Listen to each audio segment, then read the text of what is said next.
Hi everyone, it's Elizabeth here. So I want to do this brief video in regards to how to not let people steal your energy.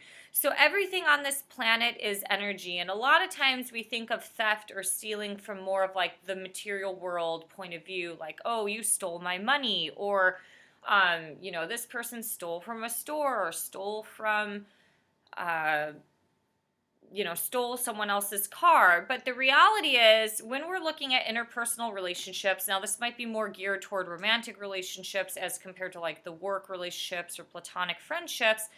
Stealing energy is something that I think we need to give some thought to. Now, everything on this planet is energy. When you look at the human body, you consume energy and you expend energy. You consume energy through eating food.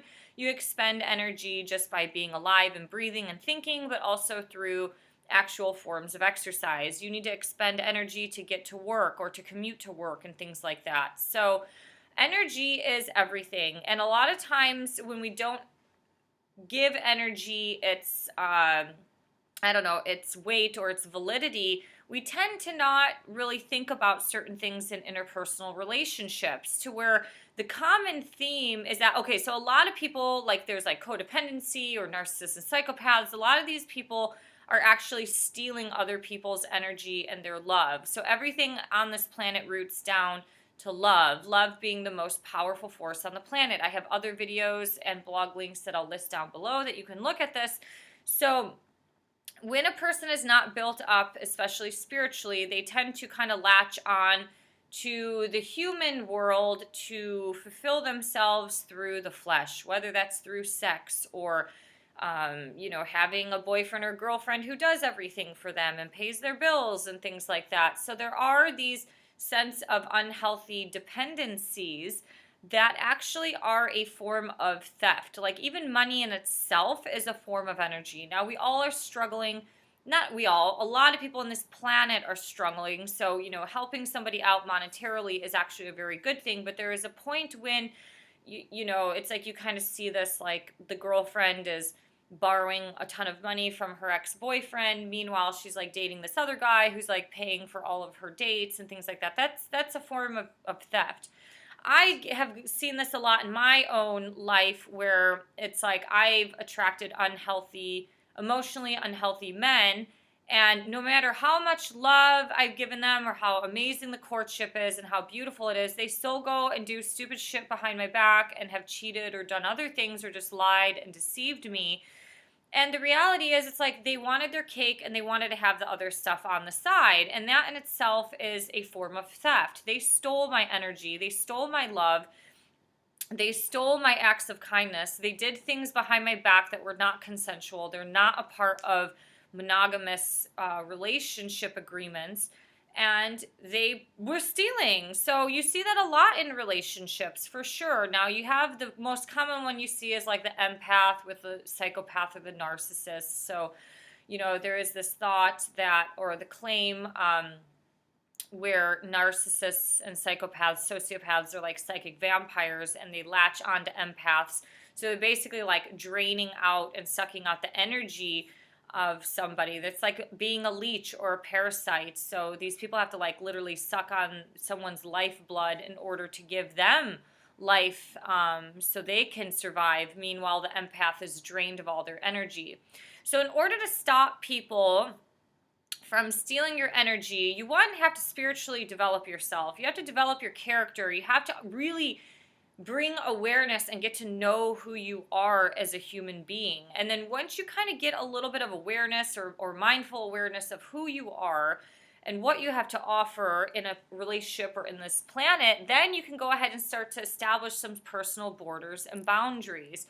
Borders and boundaries, like anything, have pros and cons. People with no borders and boundaries, some end up becoming a doormat, which will do anything for anyone or do anything for that boyfriend or girlfriend.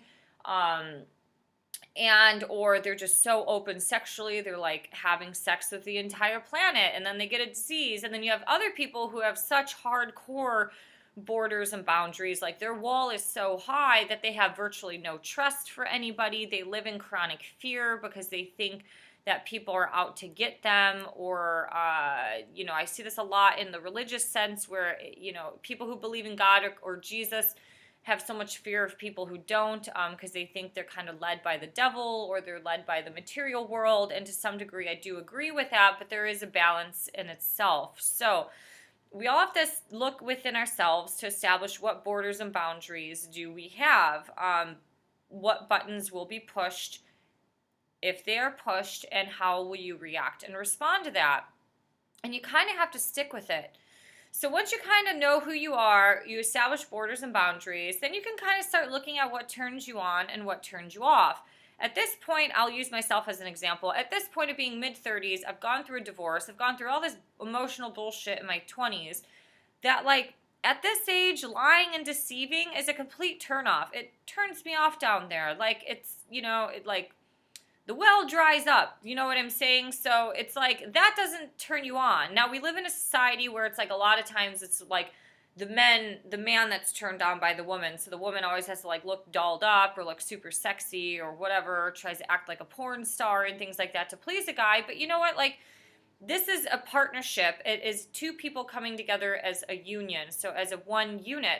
And that partnership has to be equal on both sides. So there are things that turn people on and off in different directions. Now, men are generally more visually stimulated, so they're generally turned on or off by a lot of physical features. And women, it's generally more emotional. But both creatures are emotional and physical beings.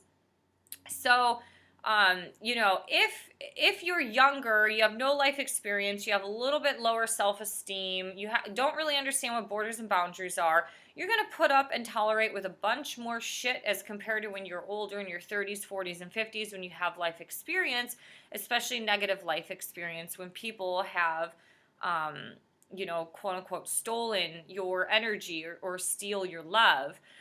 So these are just some things that I want you to think about. I don't really want this video to be super, super long, but those are 3 steps to allow yourself to maintain kind of holistic well-being, not only within yourself, but in interpersonal relationships. And once you have these things established, you and that other person can come to agreements that are consensual. And if those things are broken or done behind your back, then you have to reanalyze your borders and boundaries and be like, am I moving on, or will I give the person a second chance? And second chances are great. Things can work out and evolve, but a lot of times people do it again. They repeat their history again, or they'll end up doing something in the future that'll hurt you. That's almost like the same character, but a different type of story. So stealing one's energy is a form of theft. Now, obviously, it's not material theft where you're going to call the police or anything like that. But I just want you to think about that, because why would you want somebody to steal all of your love and all of your energy? If you've spent years developing yourself, spiritually developing your self-confidence and your self-esteem, do you want somebody to drag you back down into the well or into the ditch, into a pit of mud, and leave you broken? Meanwhile, they're festering and feeding off of you. Anyways, these are some thoughts that I have. If you have any thoughts about this, definitely please feel free to post them below. If you like my voice, my message, you can subscribe to my channel. So thank you for liking, sharing, and subscribing, and hope to see you guys again. Have a good one. Bye.